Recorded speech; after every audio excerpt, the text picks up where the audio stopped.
Hello to all my lovely viewers. I, Hiteshi, welcome you all to your own channel, Explorer on the Way. So let's get deep into our minds to pull out the best in us. With that said, without any further delay, let's see what we are up to today.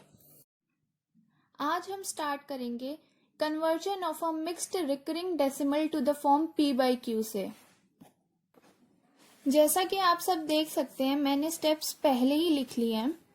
हमारा first step है obtain the mixed recurring decimal and put it equal to x। जो भी mixed recurring decimal हमें question में दे रखा है, हमें उसे x के इक्वल पुट करना है। Second step, determine the number of digits after the decimal point which do not have bar on them. Decimal point के बाद कितनी ऐसी डिजिट्स हैं जिनके ऊपर बार नहीं है, हमें वो डिटरमाइन करना है। Let there be n digits without bar just after the decimal point. Suppose decimal point के बाद n डिजिट्स ऐसे हैं जिनके ऊपर बार नहीं है। तो थर्ड पॉइंट में हमें कह रहे हैं multiply both sides of x by 10 raise to power n so that only the repeating decimal is on the right side of the decimal point। अब हमने x के इक्वल पुट करा था मिक्स्ड रिकरिंग डेसिमल को, तो हमें उस equation को 10 रेज टू पावर n से मल्टीप्लाई करना है। मतलब 10 की पावर में हमें वो नंबर लेना है जितनी डिजिट्स ऐसी हैं जिनके ऊपर बार नहीं है डेसिमल पॉइंट के बाद। तो इससे क्या होगा कि डेसिमल पॉइंट के बाद सिर्फ ऐसी डिजिट्स बचेंगी जिनके ऊपर बार है। जैसे कि सपोज हमारे पास है 4.32 बार, 2 के ऊपर बार है, तो इसे हम x के इक्वल पुट करेंगे। अब हमें क्या करना है, इस इक्वेशन की दोनों साइड्स को पहले तो हम ये देखेंगे कि डेसिमल पॉइंट के बाद ऐसी कितनी डिजिट्स हैं जिनके ऊपर बार नहीं है। सिर्फ 3 है, मतलब 1 डिजिट है। तो हमें अब इस इक्वेशन को 10 रेज टू पावर 1 से मल्टीप्लाई करना है दोनों साइड। तो हमें क्या मिल जाएगा, 10x equals to 4.32 bar multiply by 10। तो इससे क्या होगा, ये 3 भी डेसिमल से पहले आ जाएगा, तो हमें मिल जाएगा 43.2 बार। तो यहाँ से क्या हमें बेनिफिट हुआ कि डेसिमल पॉइंट के बाद सिर्फ ऐसी डिजिट्स बचेंगी जिनके ऊपर बार आ रहा होगा। 2 बचा है सिर्फ और उसके ऊपर बार है। तो इसके बाद हम क्या करेंगे, use the method of converting pure recurring decimal to the form p by q and obtain the value of x। अब ये pure recurring decimal बन गया क्योंकि डेसिमल पॉइंट के बाद जितनी भी डिजिट्स हैं सबके ऊपर बार आ रहा है। तो हमें, जैसे हमने प्योर रिकरिंग डेसिमल को p by q की फॉर्म में कन्वर्ट करा था और उसकी x की वैल्यू आ गई थी, वही काम अब हमें यहाँ पे करना है। तो अब हम इसे एक एग्जाम्पल से समझते हैं। सपोज हमें गिवन है 0.32 बार। तो फर्स्ट स्टेप के अकॉर्डिंग हमें इसे x के इक्वल पुट करना है सबसे पहले। तो x इक्वल्स टू 0.32 बार। अब डेसिमल पॉइंट के बाद कितनी ऐसी डिजिट्स हैं जिनके ऊपर बार नहीं आ रहा, सिर्फ 3 है, मतलब 1 डिजिट है। तो हम दोनों साइड्स को 10 रेज टू पावर 1 से मल्टीप्लाई कर देंगे। तो हमारे पास आ जाएगा 10x इक्वल्स टू 3.2 बार। अब ये प्योर रिकरिंग डेसिमल बन गया। तो अब हमें उसी को कन्वर्ट करने के मेथड स्टेप्स फॉलो करने हैं। तो जैसे प्योर रिकरिंग में भी हम फर्स्ट स्टेप में x equals to pure recurring decimal लिखते थे, तो हमें ये वही कंसीडर करना है। तो x की जगह अब हमारे पास 10x है। अब हम क्या करते थे, हम देखते थे कि कितनी डिजिट्स ऐसी हैं जिनके ऊपर बार है। तो यहाँ पे 2 के ऊपर बार है, मतलब 1 डिजिट है, तो 10 से मल्टीप्लाई करेंगे इस इक्वेशन की बोथ साइड्स को। तो हमारे पास आ जाएगा 100x इक्वल्स टू 32 इससे पहले हम लिखेंगे इसे ऐसे 10x इक्वल्स टू, पहले हमें बार रिमूव करना होता है ना, तो पहले हम वो करेंगे 3.222 अप टू सो ऑन। अब ये हमारी इक्वेशन नंबर 1 हो गई। अब इसे हम 10 से मल्टीप्लाई करेंगे क्योंकि 1 प्लेस रिपीटिशन है। तो हमारे पास आ जाएगा 100x equals to 32.22 up to so on, और ये हमारी हो गई सेकेंड इक्वेशन। अब हमें क्या करना है, हमें सेकेंड इक्वेशन में से फर्स्ट इक्वेशन को सब्ट्रैक्ट करना है। तो हमारे पास क्या आ जाएगा, 90x, 100x minus 10x 90x is equals to 32.2222 up to so on minus 3.222 up to so on. तो हमारे पास आ जाएगा 29। तो यहां से हमारे पास x क्या आ गया, 29/90। ये हमें मिल गई 0.32 बार की p/q फॉर्म। या इसे हम एक और वे में भी कर सकते हैं। हमें गिवन था 0.32 बार, तो फर्स्ट स्टेप में तो हम इसे x के इक्वली लेट कर लेंगे, तो x इक्वल्स टू 0.32 बार। अब डेसिमल पॉइंट की राइट साइड में सिर्फ एक डिजिट ऐसी है जिसके ऊपर बार नहीं आ रहा, तो इस इक्वेशन की दोनों साइड्स पे हम 10 से मल्टीप्लाई कर देंगे। तो हमारे पास आ जाएगा 10x इज इक्वल्स टू 3.2 बार। अब 3.2 बार को हम लिख सकते हैं 3 प्लस 0.2 बार। तो हमारे पास आ जाएगा 10x is equals to 3 plus 0.2 बार।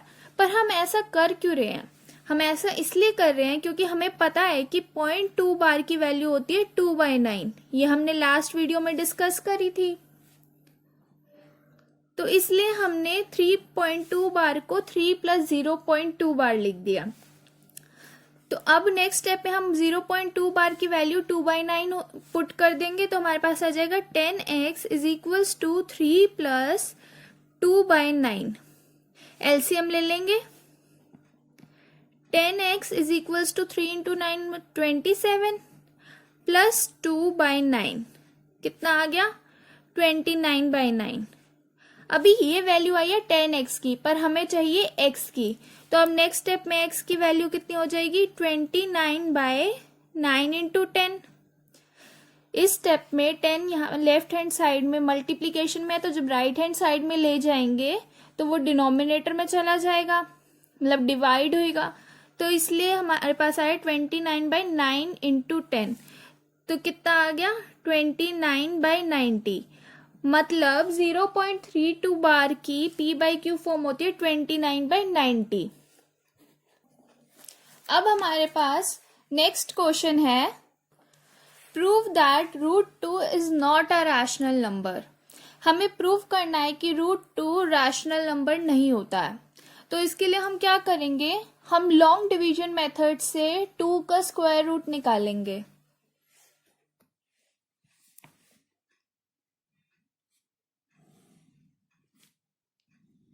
अब हमारे पास क्या है, 2 तो एक परफेक्ट स्क्वायर नहीं है, तो हम देखेंगे 2 से छोटा, जो 2 से सबसे पास में हो और 2 से छोटा हो, ऐसा परफेक्ट स्क्वायर कौन सा होता है।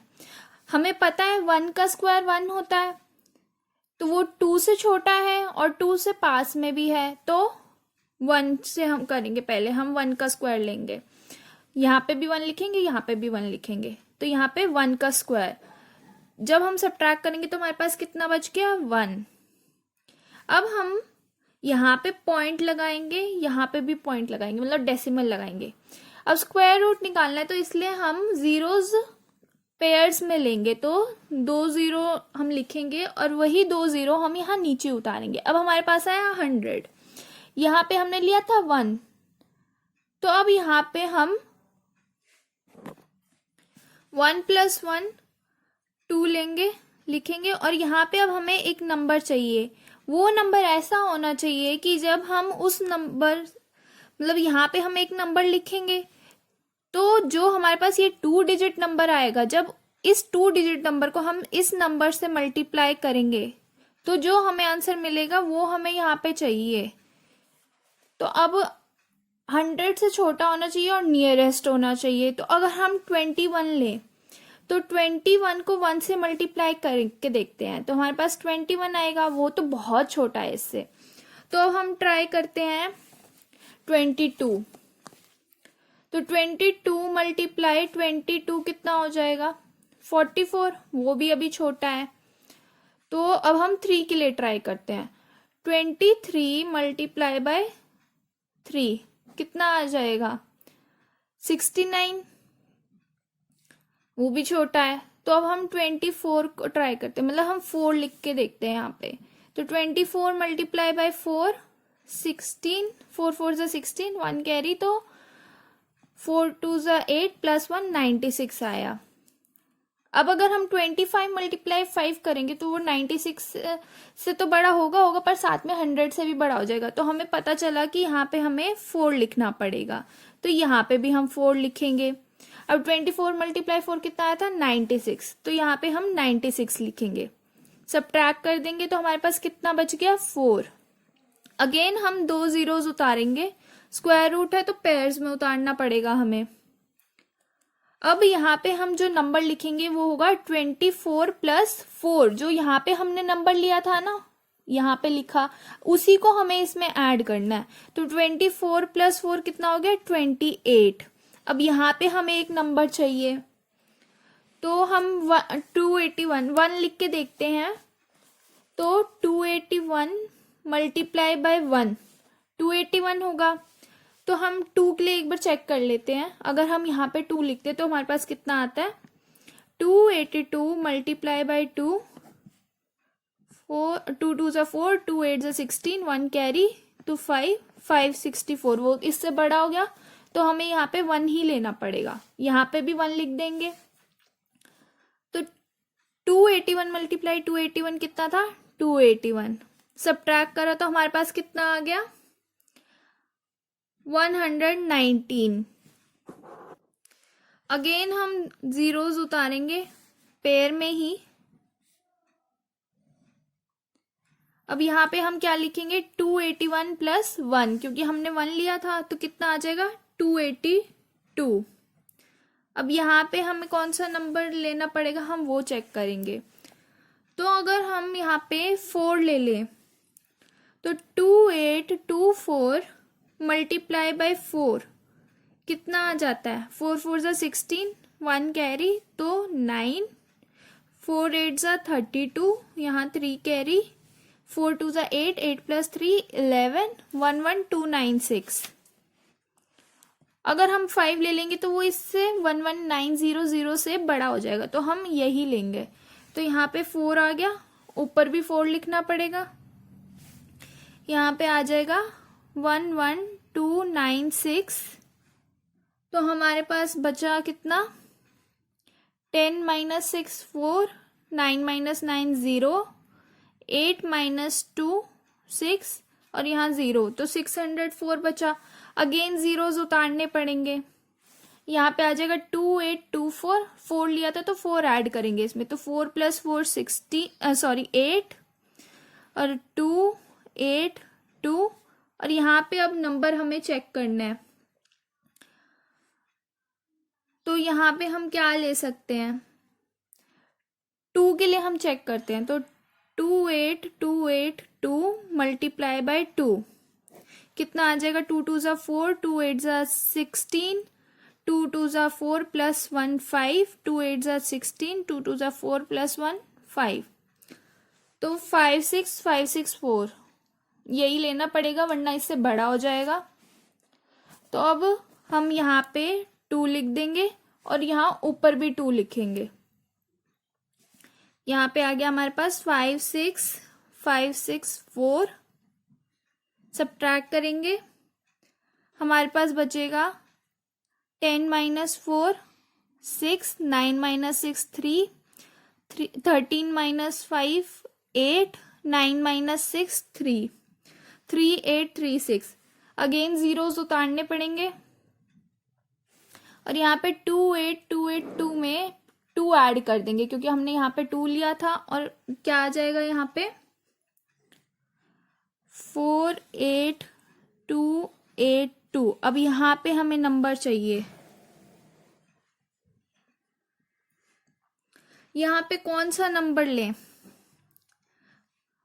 1 के लिए चेक करते हैं। तो हमारे पास आएगा 282841। अगर हम 2 ले लेंगे 1 की जगह तो 282842 मल्टीप्लाई 2 करके देखते कितना आता है। 2 2 जा 4 4 2 जा 8 2 8 जा 16 2 2 जा 4 प्लस 1 5 2 8 जा 16 2 2 ज़ा 4 प्लस 1 5 5 6 5 8 4। तो वो इससे बड़ा हो रहा है, मतलब 1 ही लेना पड़ेगा हमें। यहाँ भी 1 लिखेंगे और यहाँ ऊपर भी 1 लिख देंगे। तो कितना आ गया हमारे पास यहाँ पे 2 8 2 8 4 1। सब्ट्रैक्ट करेंगे तो हमारे पास आ जाएगा 1 0 0 7 5 9। अगेन जीरोज उतारने पड़ेंगे हमें।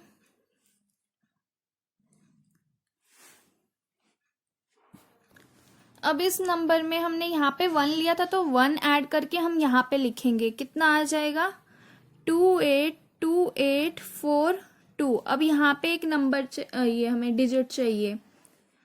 तो बहुत बड़ा नंबर है ये, हमें दिख रहा है। तो हम पहले 2 के लिए चेक करते हैं।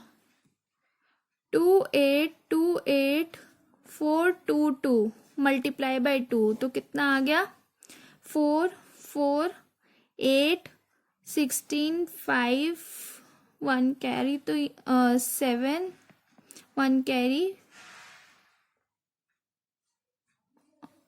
मैंने गड़बड़ कर दी कहीं। 2 2 ज़ा 4 2 2 ज़ा 4 2 4 ज़ा 8 2 8 ज़ा 16 1 कैरी तो 2 2 ज़ा 5 हो गया। 4 प्लस 1 5 हो गया। 2 8 ज़ा यहाँ पे 16 ही आएगा, मैंने गलती से कैरी ले लिया। यहाँ पे प्लस 1 तो कैरी यहाँ है, तो ये 5 6 5 6 8 4 4 आया। अब हम 3 के लिए भी एक बार चेक करके देख लेते हैं। 2 8 2 8 4 2 3 मल्टीप्लाई बाय 3 कितना आ गया 3 3 ज़ा 9 3 2 ज़ा 6 3 4 ज़ा 12 1 कैरी 3 8 ज़ा 24 प्लस 1 25 2 कैरी 3 2 ज़ा 6 प्लस 2 8 3 8 ज़ा 24 2 कैरी तो 3 2 ज़ा 6 प्लस 2 8 8 4 8 5 2 6 9। तो अगर हम 4 ले लेंगे ये इससे बड़ा हो जाएगा, तो हमें यहाँ पे 3 लेना पड़ेगा। तो हमारे पास आया 8 4 8 5 2 6 9। सब्ट्रैक्ट कर देंगे तो हमारे पास आ जाएगा 1 5 9 0 6 3 1। अगेन जीरोज उतारेंगे हम पेयर में, और यहाँ पे 3 लिखा था, ऊपर हमें क्वोशंट में भी 3 लिखना पड़ेगा। अब यहाँ पे क्या नंबर आएगा, इस नंबर में हम 3 ऐड कर देंगे क्योंकि यहाँ पे हमने 3 लिया है। तो हमारे पास आ जाएगा 2 8 2 8 4 2 6। अब यहाँ पे हमें चाहिए कौन सा नंबर आएगा।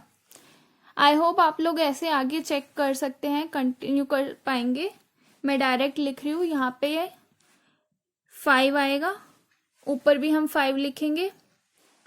तो यहाँ पे हमारे पास आ जाएगा 1 4 1 4 2 1 3 2 5। जब सब्ट्रैक्ट करेंगे हम तो हमें मिल जाएगा 1 7 6 1 1 7 7 5। और यहाँ पे आएगा 2 8 2 8 4 2 7 0। आगे ऐसे ही कंटिन्यू होता जाएगा। अब हम एक चीज नोटिस कर रहे हैं कि ये टर्मिनेट नहीं हो रहा कहीं भी और रिपीट होता जा रहा है। तो हमें यहाँ से क्या मिल रहा, √2 की डेसिमल एक्सपेंशन क्या मिली हमें, √2 इज इक्वल्स टू, जो ऊपर क्वोशंट में है यहाँ पे जो नंबर होगा हम वो लिखेंगे। तो √2 हमारा कितना आ गया 1.4142115 अप टू सो ऑन। ये आ रहा है। अब ये कहीं टर्मिनेट नहीं हो रहा और ना ही ये रिपीट हो रही है कोई डेसिमल के बाद डिजिट। तो कैसा डेसिमल एक्सपेंशन है ये, non terminating, non recurring, non terminating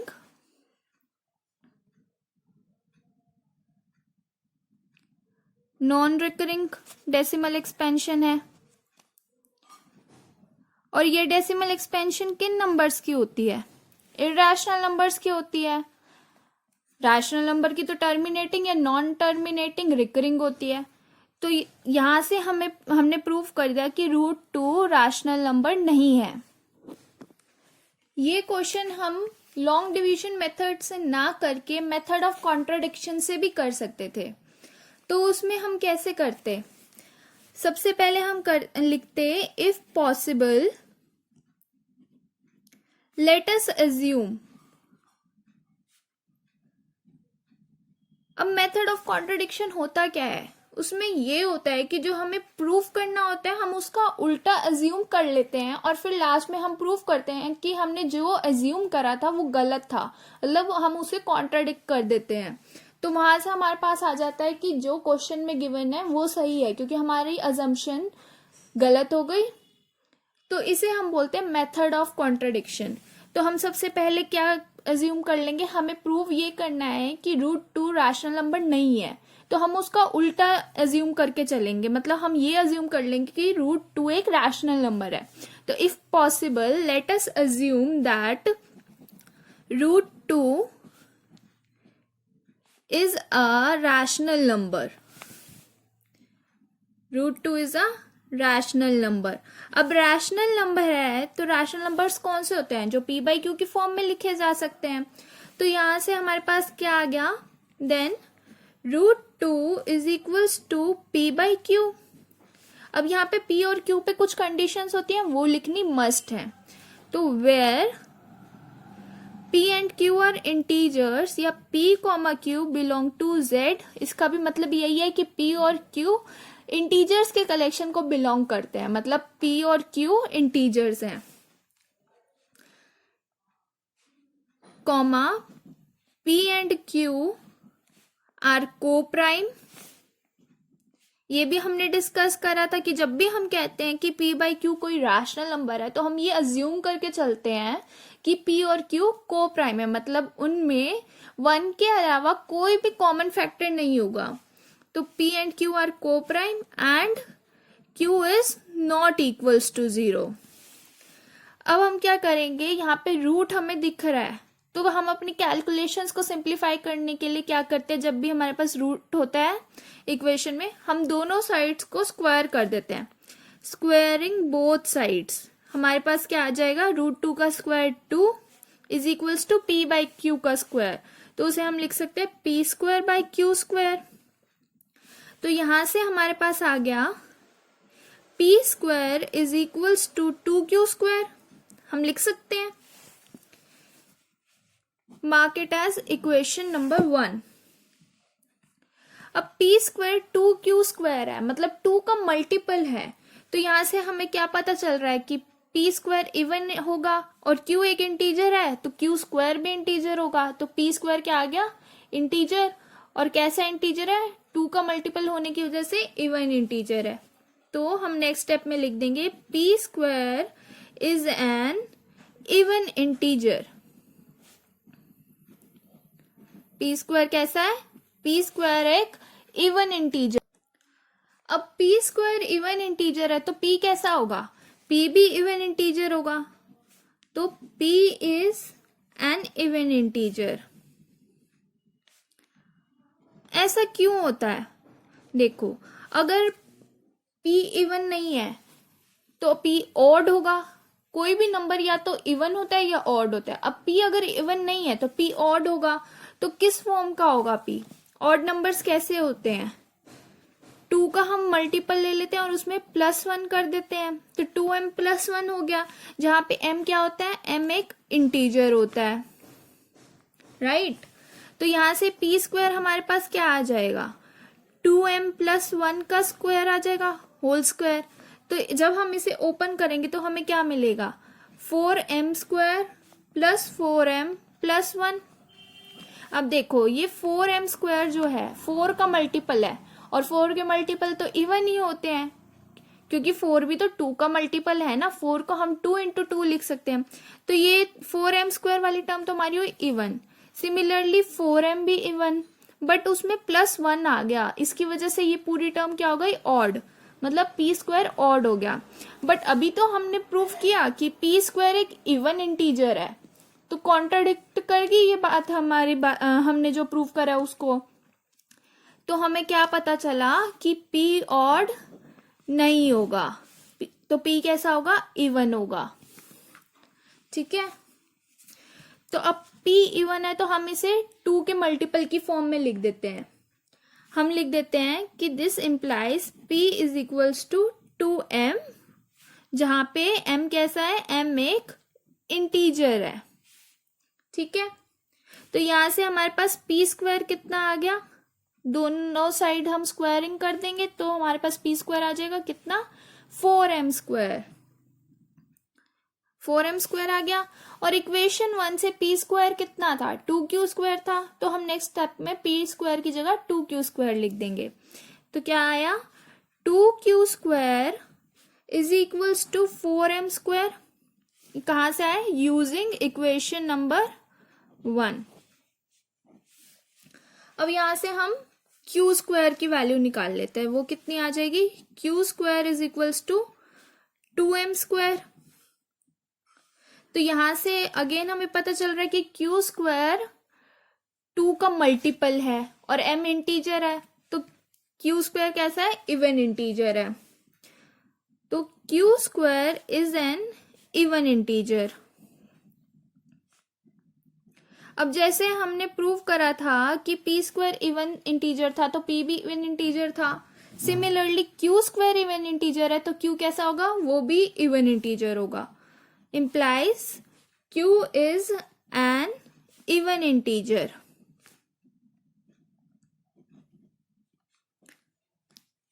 अब p भी इवन इंटीजर आ गया, q भी इवन इंटीजर आ गया, मतलब इवन इंटीजर आ गया।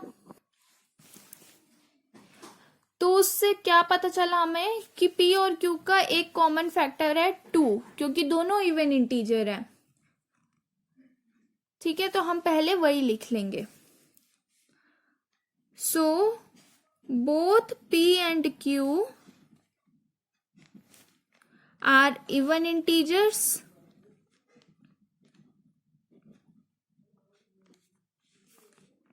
therefore p and q have a common factor 2,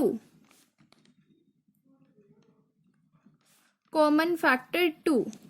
but हम क्या अज्यूम करके चले थे, हम तो अज्यूम करके चले थे कि p और q कैसे हैं, को प्राइम है, मतलब उनमें 1 के अलावा कोई भी कॉमन फैक्टर नहीं है, करा था ना हमने ये अज्यूम। तो हमारी जो अजम्पशन थी वो यहाँ पे कॉन्ट्राडिक्ट हो गई, गलत प्रूव हो गई, तो हम वही लिखेंगे।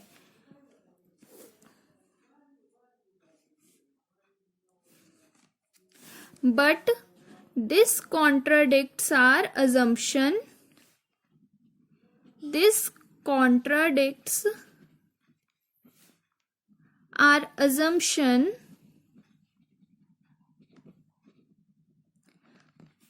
that p and q are co-prime।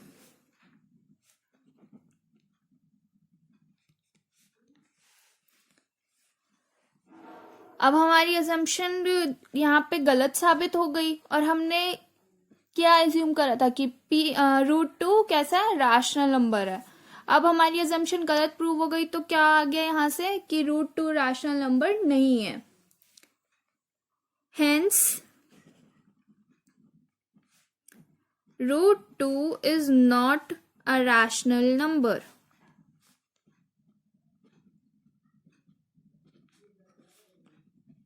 Prove हो गया जो हमें प्रूव करना था।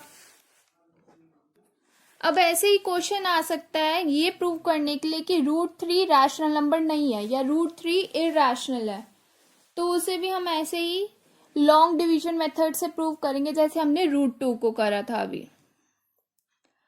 और अगर हमारे पास आ जाए एक question, prove that √2 is not a rational number if n is not a perfect square, मतलब √2 रैशनल नंबर नहीं है, यानी कि इरैशनल है अगर n परफेक्ट स्क्वायर नहीं है, ये हमने डिस्कस करा था कि ऐसा होता है। तो अब ये प्रूव करना है, तो ये भी हम ऐसे ही अज्यूम करके चलेंगे कि रूट एन, जहाँ पे एन एक परफेक्ट स्क्वायर नहीं है, रूट एन रैशनल नंबर है। मतलब हम मेथड ऑफ कॉन्ट्राडिक्शन से ही प्रूव करेंगे, तो उसे पी बाई क्यू की फॉर्म में लेके चलेंगे और हम फिर ऐसे ही जैसे हमने ये प्रूव करा है इसी तरह से हम उसे भी प्रूव कर सकते हैं। बस उस केस में क्या होगा, उस केस में पी और क्यू का कॉमन फैक्टर आ जाएगा एन, जैसे यहाँ पे 2 आया था वहां पे एन आ जाएगा। बाकी सेम वे में प्रूव होगा वो क्वेश्चन, जैसे हमने ये मेथड ऑफ कॉन्ट्राडिक्शन से रूट 2 को इर्रेशनल प्रूव किया है। अब इसके बाद हमारे पास इर्रेशनल नंबर्स के कुछ इंपॉर्टेंट रिजल्ट्स होते हैं, अब हम वही देखते हैं। पहला रिजल्ट है negative of N irrational number is irrational. मतलब अगर x कोई इर्रेशनल नंबर है तो x का नेगेटिव क्या हो जाएगा, माइनस एक्स। माइनस एक्स भी इर्रेशनल होगा। तो इसे हम कैसे प्रूव कर सकते हैं, हम सपोज कर लेते हैं कि x इर्रेशनल है, x एक इर्रेशनल नंबर है। अब हमें प्रूफ क्या करना है कि माइनस एक्स भी इर्रेशनल है, राइट। अब हम इसे भी मेथड ऑफ कॉन्ट्राडिक्शन से ही करेंगे। हमें प्रूव करना है कि माइनस एक्स इर्रेशनल है, बट हम एज्यूम कर लेते हैं let if possible minus x be a rational number. Method of contradiction में हमें जो प्रूव करना होता है हम उसका उल्टा एज्यूम करके चलते हैं। यहाँ पे हमें प्रूव करना है कि माइनस एक्स इर्रेशनल है, तो हमने उसका उल्टा एज्यूम कर लिया, मतलब माइनस एक्स हमने रैशनल नंबर एज्यूम कर लिया।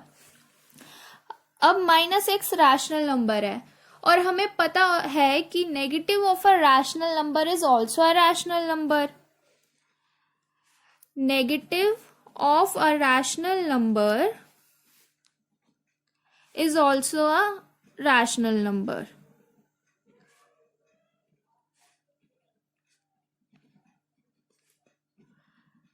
तो यहां से हमारे पास क्या आया, माइनस एक्स रैशनल है तो माइनस एक्स का नेगेटिव यानी माइनस ऑफ माइनस एक्स का नेगेटिव यही होगा, ये भी कैसा होगा, रैशनल होगा।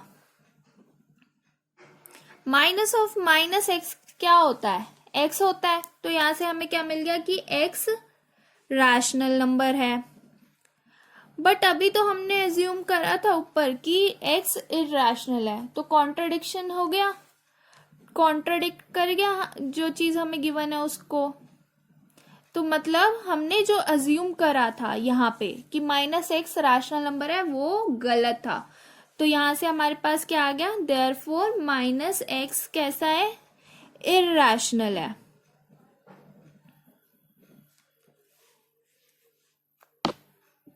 मतलब एक्स इर्रेशनल था तो उसका नेगेटिव माइनस एक्स भी कैसा होगा, इर्रेशनल।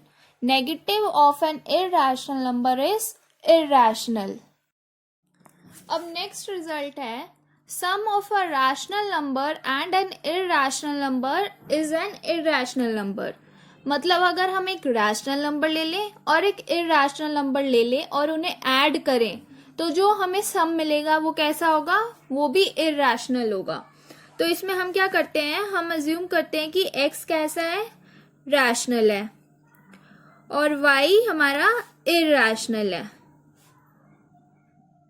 तो हमारे पास एक रैशनल नंबर आ गया और एक इर्रेशनल। अब हमें प्रूफ क्या करना है कि इन दोनों का सम मतलब x प्लस वाई कैसा होगा, इर्रेशनल होगा।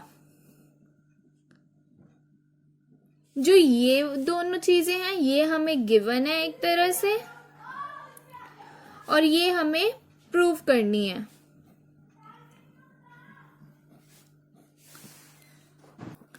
अगेन इसे भी हम मेथड ऑफ कॉन्ट्रडिक्शन से करेंगे और हम एज्यूम कर लेते हैं कि लेट x प्लस वाई, जो ये सम है ये रैशनल है. Let x plus y be a rational number.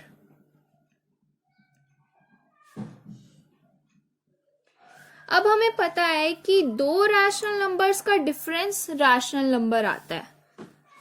Difference of two rational numbers, difference of two rational numbers is a rational number. तो अब यहाँ पे हमारे पास एक x plus y rational number है और एक x. तो हम इनका डिफरेंस ले लेते हैं. मतलब हम क्या करते हैं, x plus y minus x. किसका डिफरेंस लिया हमने, x प्लस वाई का और x का. अब ये भी रैशनल है और ये भी रैशनल है, तो डिफरेंस क्या होगा, रैशनल होगा. तो x plus y minus x कैसा है, रैशनल है.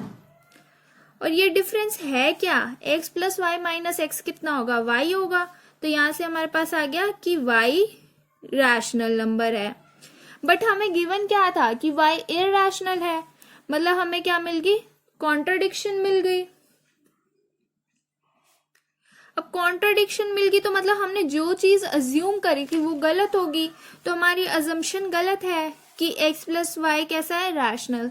तो क्या प्रूव हो गया कि x प्लस वाई कैसा है, irrational. Therefore x plus y is irrational number. और हमें यही तो प्रूव करना था कि एक रैशनल और एक इरैशनल नंबर का सम कैसा होता है, इरैशनल होता है. अब थर्ड रिजल्ट है, the product of a non zero rational number and an irrational number is an irrational number. मतलब अगर हम कोई नॉन जीरो रैशनल नंबर ले लें और एक इरैशनल नंबर ले लें तो उनका जो प्रोडक्ट होगा वो कैसा होगा, इरैशनल नंबर होगा. तो इसमें हम लेट कर लेते हैं कि x एक नॉन जीरो रैशनल नंबर है और y हमारा इरैशनल नंबर है.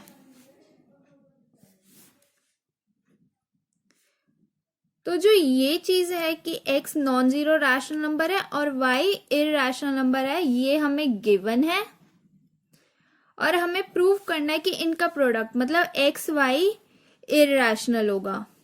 हमें ये प्रूव करना है.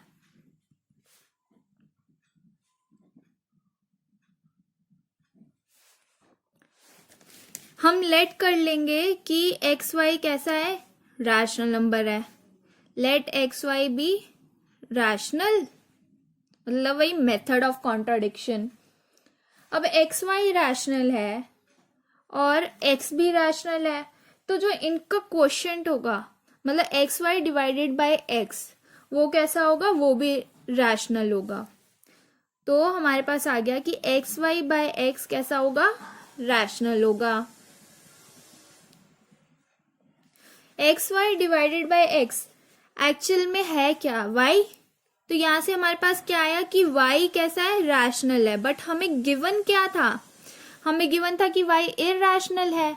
मतलब फिर से कॉन्ट्रडिक्शन, और कॉन्ट्रडिक्शन है तो हमारी अजम्पशन क्या थी, रॉन्ग थी. और हमारी अजम्पशन थी क्या कि एक्स वाई रैशनल है. तो क्या प्रूव हो गया, देयरफॉर एक्स वाई कैसा है, इरैशनल. मतलब कि एक नॉन जीरो रैशनल नंबर और एक इरैशनल नंबर का प्रोडक्ट कैसा है, इरैशनल. अब फोर्थ और लास्ट रिजल्ट है, the sum, difference, product and quotient of two irrational numbers need not be an irrational number. अगर हम दो इरैशनल नंबर्स ले लेते हैं और उनका सम, डिफरेंस, प्रोडक्ट और क्वोशिएंट निकालते हैं तो जरूरी नहीं है कि वो भी इरैशनल नंबर हो. जैसे अगर हम ले लें √3 और -√3, ये दोनों नंबर्स इरैशनल होते हैं और हम इनका सम निकालते हैं, मतलब हम इन्हें ऐड कर देते हैं. तो हमारे पास आंसर क्या आएगा, 0 आएगा. पर क्या 0 इरैशनल होता है, नहीं. 0 तो रैशनल नंबर है, मतलब सम इरैशनल नंबर नहीं आया. ऐसे ही हम ले लेते हैं डिफरेंस के लिए एग्जाम्पल, 4 प्लस रूट 2 और 2 प्लस रूट 2। अब यहाँ पे 4 कैसा है, रैशनल, और रूट 2 कैसा है, इरैशनल। और अभी हमने सेकंड रिजल्ट में पढ़ा था कि एक रैशनल और एक इरैशनल नंबर का सम अगर हम ले तो वो कैसा होता है, इरैशनल। तो ये कैसा हुआ, इरैशनल। ऐसे यहाँ पे 2 रैशनल है और रूट 2 कैसा है, इरैशनल। तो इनका सम मतलब 2 प्लस रूट 2 कैसा हुआ, इरैशनल। मतलब ये दोनों इरैशनल नंबर्स हैं। अब हम इनका डिफरेंस ले लेते हैं। तो आंसर क्या आया, 4 माइनस 2, यही आएगा क्योंकि रूट 2 और रूट 2 तो कैंसिल हो जाएंगे। तो 4 माइनस 2 कितना आ गया, 2। और 2 कैसा होता है, अगेन रैशनल नंबर होता है, मतलब इरैशनल नहीं आया। तो डिफरेंस भी अगर हम ले दो इरैशनल नंबर्स का तो वो जरूरी नहीं है कि इरैशनल आए। ऐसे ही अगर हम ले ले रूट 18, अब 18 परफेक्ट स्क्वायर नहीं है तो रूट 18 कैसा हुआ, इरैशनल। और दूसरा नंबर हम ले लेते हैं रूट 2, ये भी हमें पता है कि इरैशनल होता है। और हम इनका कर देते हैं प्रोडक्ट। तो हमारे पास क्या आ जाएगा आंसर, 6। और ये 6 कैसे आया, हमने इसे कैसे मल्टीप्लाई करा है, रूट 18 मल्टीप्लाई रूट 2 कैसे निकालते हैं हम, स्क्वायर रूट के अंदर 18 मल्टीप्लाई 2 तो कितना आया, रूट 36। और रूट 36 कितना होता है, 6 होता है। तो रूट 18 इंटू रूट 2 क्या हुआ, 6। और ये कैसा है, रैशनल नंबर। तो मतलब प्रोडक्ट भी जरूरी नहीं है कि इरैशनल आए। अब हम क्वेश्चन के लिए भी ऐसे एग्जाम्पल से देखते हैं।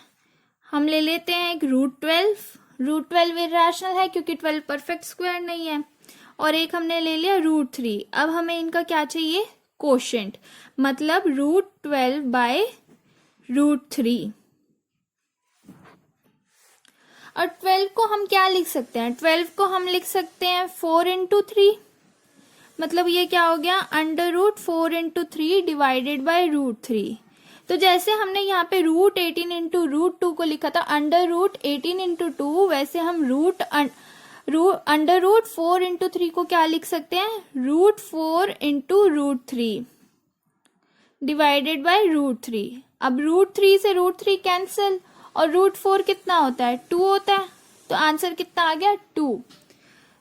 तो अब ये भी रैशनल है, तो यहां से हमें पता चल गया कि दो इरैशनल नंबर्स का कोशेंट भी जरूरी नहीं है कि इरैशनल ही हो। आज के लिए बस इतना ही। अब नेक्स्ट टाइम हम देखेंगे कि इन रिजल्ट्स पे बेस्ड क्वेश्चंस हम कैसे करते हैं, और जैसे हमने दो नंबर्स के बीच में रैशनल नंबर्स निकाले थे वैसे ही हम दो नंबर्स के बीच में इरैशनल नंबर्स कैसे निकालते हैं।